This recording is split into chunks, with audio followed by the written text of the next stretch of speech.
With just $200 in my pocket, I left home after my parents gave my college fund to my brother.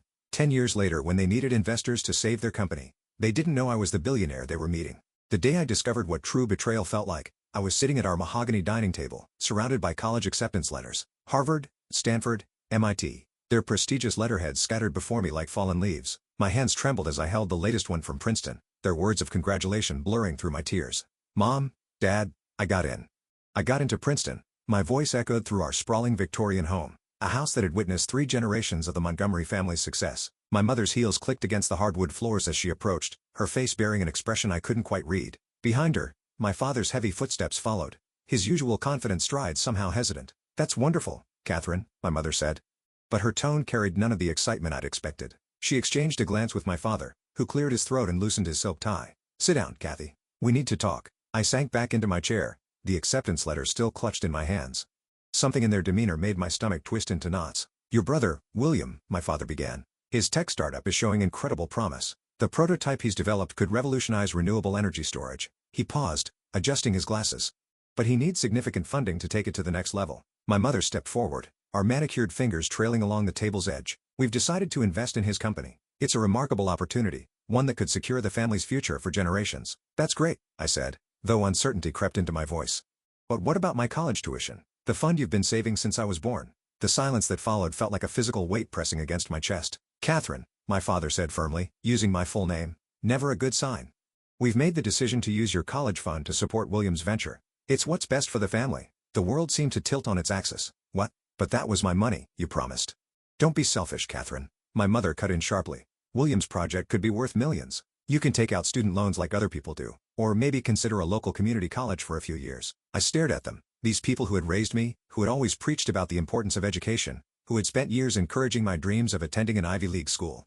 Now they stood before me, calmly destroying those dreams to favor my brother again. William had always been their golden child. 4 years older than me, he dropped out of college to pursue his entrepreneurial dreams. While I spent my high school years maintaining a perfect GPA, serving as class president, and winning national science competitions, William bounced from one failed startup to another, each time convincing our parents to invest just a little more. How much? I asked, my voice barely a whisper. What? My father frowned. How much of my college fund did you give him? My mother shifted uncomfortably. All of it. The full $289,000. The number hit me like a physical blow. Nearly $300,000 gone. Every birthday check from grandparents, every summer job earning, every penny saved for my future handed over to William without a second thought. I stood up so abruptly, my chair toppled backward. Did you even consider asking me? It's my money. Catherine Elizabeth Montgomery. My father's voice boomed through the dining room. That is enough. This decision is final. William's project needs this investment, and as part of this family, you need to support what's best for everyone. Best for everyone? I laughed, but it came out more like a sob. Or best for William. Your brother has vision, my mother said defensively. He sees opportunities others can't. Sometimes that means taking risks. Risks with my future, I shouted, surprising even myself with the volume. What about my vision? My opportunities? My father's face hardened. If you can't understand the importance of supporting your family's interests, perhaps you're not as mature as we thought. Go to your room until you can discuss this rationally. I stood there, 18 years old, being sent to my room like a child for daring to object to having my future stolen. In that moment, something inside me shifted. A fundamental change in how I saw my family, my place in it, and what I needed to do next. Without another word, I turned and walked upstairs to my room. But instead of collapsing on my bed to cry as they probably expected, I pulled out my largest backpack and began to pack. Essential clothes, my laptop, the emergency credit card I'd never used, and most importantly, my documents, birth certificate, social security card, passport. My hands moved methodically, my mind surprisingly clear despite the chaos of emotions swirling inside me.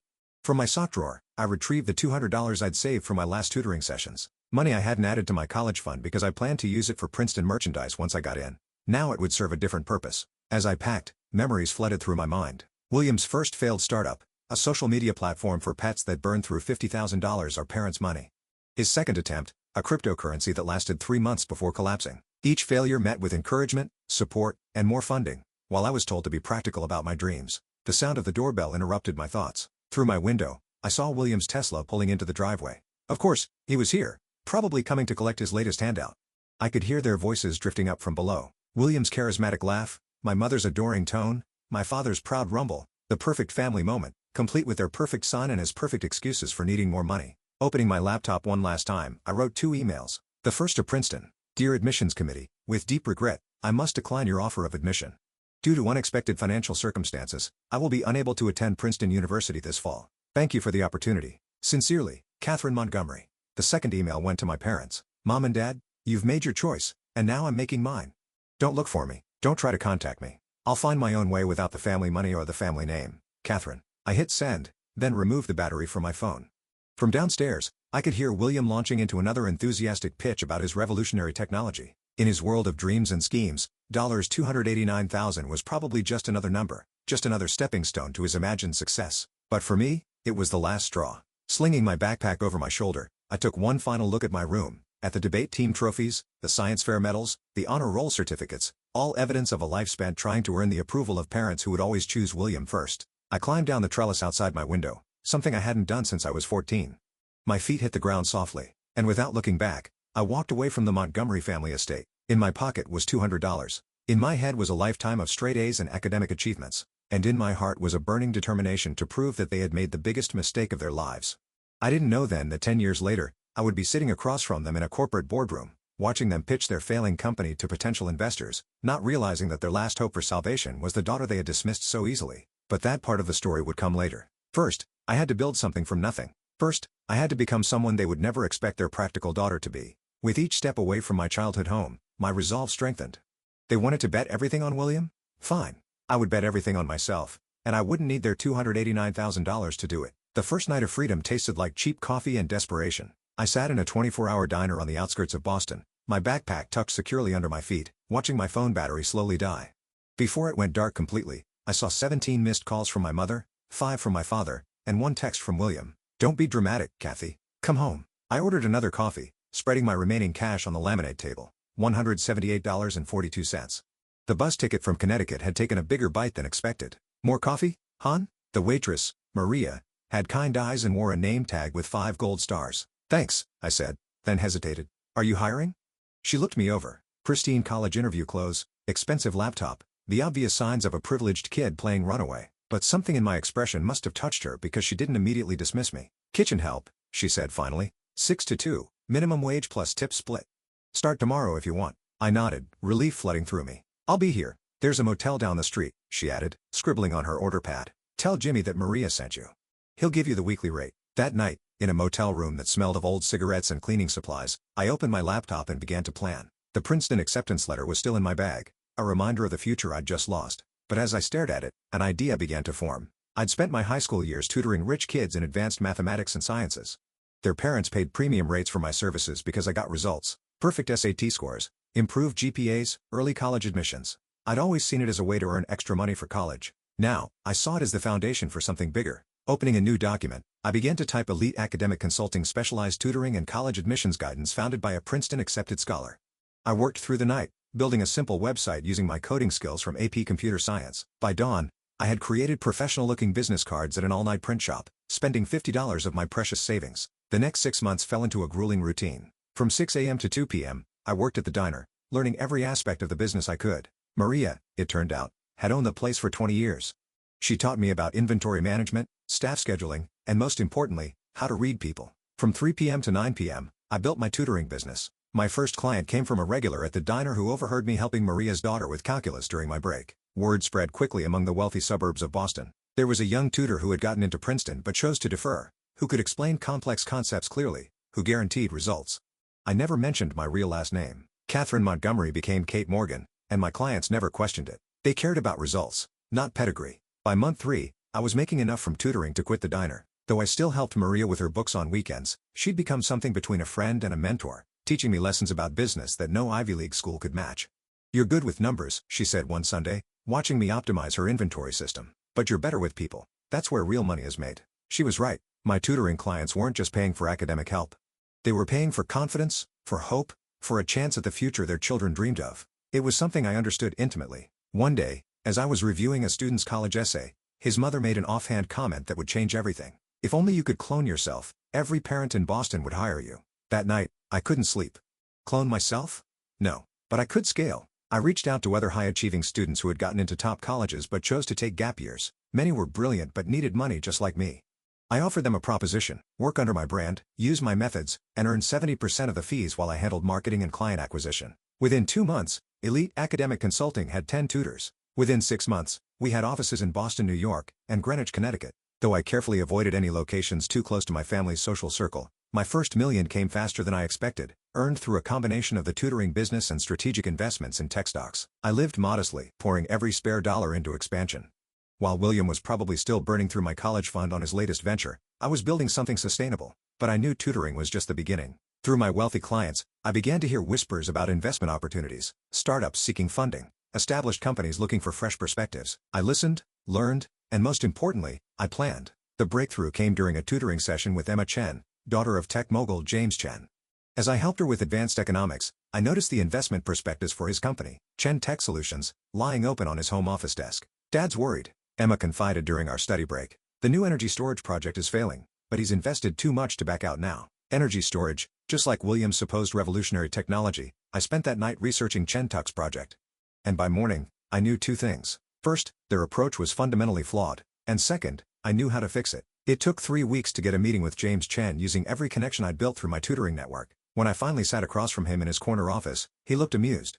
"Miss Morgan," he said, "my daughter speaks highly of you. But what makes you think you understand energy storage technology?" I opened my laptop and began my presentation. 4 hours later, he wasn't smiling anymore. Instead, he was offering me a partnership. 30% stake, he said, if you can deliver what you're promising. I countered with 40% and full control of the technical development. He agreed. 6 months later, Chintech's new energy storage system was revolutionizing the industry. The technology that William had dreamed of creating, I had actually built, though under a different name and with a different company. My net worth jumped to 9 figures overnight, but I wasn't done. Using Chintech's success as a springboard, I began acquiring struggling tech companies, particularly in the energy sector. Each acquisition was done through shell companies and holding firms, always keeping the name Catherine Morgan separate from the growing business empire. I hired the best lawyers and accountants to create a labyrinth of corporations that all led back to Morgan Enterprises, my private holding company.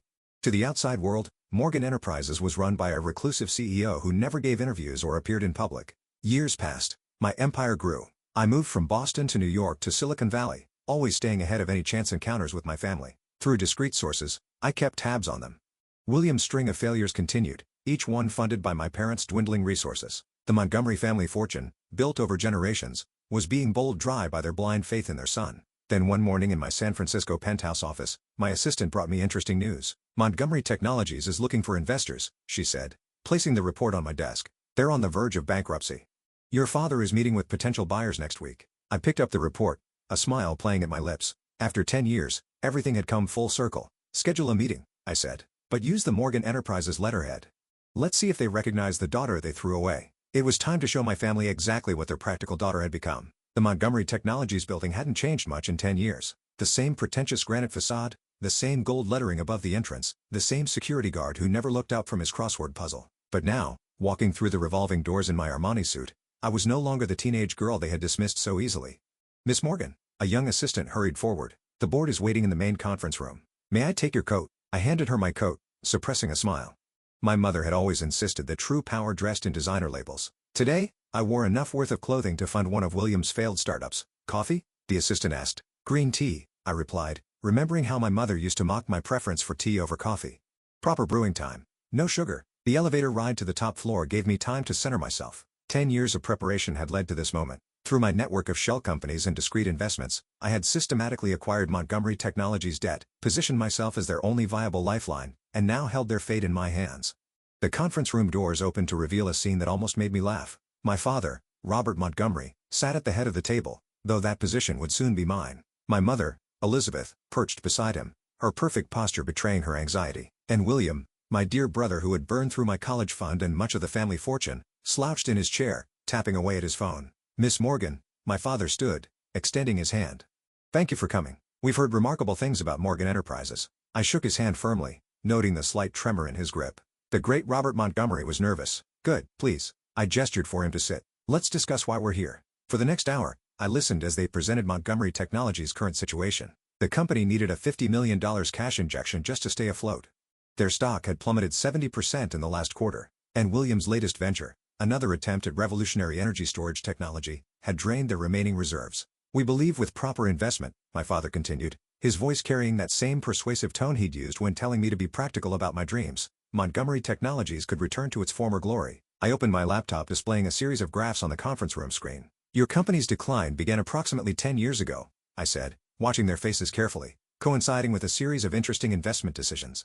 William shifted uncomfortably. My mother's perfectly manicured fingers drummed against the table. We took some calculated risks, my father defended. Calculated? I raised an eyebrow. Like investing $289,000 in an unproven energy storage concept. The room fell silent. That specific number, the exact amount of my stolen college fund, hung in the air like an accusation. How did you? William started, then caught himself. I stood walking to the window that overlooked the city. Tell me, Mr. Montgomery, what would you say was your biggest mistake in business? My father cleared his throat, perhaps expanding too quickly in certain markets. No. I cut him off, turning to face them. Your biggest mistake was sitting in this room 10 years ago, thinking she would just accept your decision and fade into the background. The color drained from my mother's face. William's phone clattered to the table. My father's expression froze in dawning recognition. Catherine? I smiled, savoring the moment. Hello, Dad, Mom, William. It's been a while. This is impossible, William sputtered. You're Catherine Morgan? Actually, it's Catherine Montgomery Morgan now, legally changed. I sat back down, enjoying their shocked expressions. But you'd know that if you'd bothered to look for me these past 10 years. My mother found her voice first. Darling, we tried to find you. No. I cut her off. You half-heartedly called around for a few weeks, then decided I was being dramatic and would come home when I ran out of money. I looked at William. How did that energy storage technology work out, by the way? The one you needed my college fund for? He flushed red. There were unexpected complications. Funny. I interrupted again, pulling up another presentation because Morgan Enterprises' subsidiary, Tech Solutions, seems to have solved those complications quite successfully. I displayed the schematics of the energy storage system I'd helped develop, the one that had made me my first billion. My father's business instincts finally kicked in. You own Tech? Among other things, I began listing companies on the screen. Tech Solutions, Elite Academic Consulting, Morgan Global Ventures, and as of last month, approximately 40% of Montgomery Technology's outstanding debt. The room spun into chaos. William jumped up, knocking over his chair. My mother pressed her hands to her face. My father just stared, his empire crumbling before his eyes. Why? He finally asked. Why not just tell us who you were? I leaned forward, meeting his gaze, because you needed to see me as you truly are. Not as parents facing their daughter, but as failing business people facing someone more successful than they ever imagined I could be. What do you want? William demanded. Revenge? I laughed. Revenge? Brother dear, if I wanted revenge, I would have bought this company 6 months ago and fired you all immediately. I stood straightening my suit. No. What I want is to fix what you broke. What does that mean? My mother asked quietly. It means I'm offering to save Montgomery Technologies. Full debt restructuring, capital injection, and technological partnership with Tech Solutions. I paused, letting that sink in. But there are conditions. My father's business mask slipped back into place. What conditions? First, William is out. No more positions. No more investment in his ventures. No more draining company resources. William started to protest, but my father silenced him with a look. Second, you and Mom retire, Dad. The company needs new leadership, not nostalgic devotion to failed strategies. And third, my mother asked, her voice barely a whisper. Third, I smiled. You all admit that sending me away was the best thing you ever did for me. Because everything I built without the Montgomery name, without the family connections, and without your money. Silence fell over the room. My father looked at the empire I built displayed on the screen behind me. My mother's eyes filled with tears. Whether from pride or regret, I couldn't tell. William slumped in his chair, finally confronting the reality that his younger sister had achieved everything he'd failed to do. Do we have a deal? I asked, knowing the answer before they spoke. My father nodded slowly. We do, Miss Morgan. Good. I gathered my things, preparing to leave. The papers will be drawn up by tomorrow. Oh, and Mom. I paused at the door. The local community college you suggested, they're one of my charitable foundation's biggest beneficiaries now. Turns out practical decisions can lead to extraordinary results. I walked out of the conference room, out of the building that had once represented everything I couldn't have, and into the waiting car where Maria, my first boss, now my company's chief operating officer, waited. How did it go? She asked, handing me a perfectly brewed green tea exactly as planned. I replied, taking a sip. Though I think I'll keep the diner story out of the official company history. She laughed.